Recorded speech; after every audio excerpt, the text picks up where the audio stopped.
second na investigation naman po, may update po ba kayo dun sa air assets ng Rizalde Co that may have left the country already? Yes. No, so alam naman natin na merong mga assets na nawala na sa bansa. Pero ang kagandahan is kahit nawala sila sa bansa, dahil hindi na sila pwedeng i-deregister sa ating kaap, hindi sila maibibenta. Yun naman ang importante.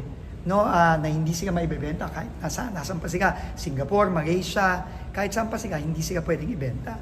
At magiging subject na sila ngayon ng future forfeiture cases na ifa-file ng national government na actually pagmimitigan namin ng ICI bukas ng alas 10 na umaga.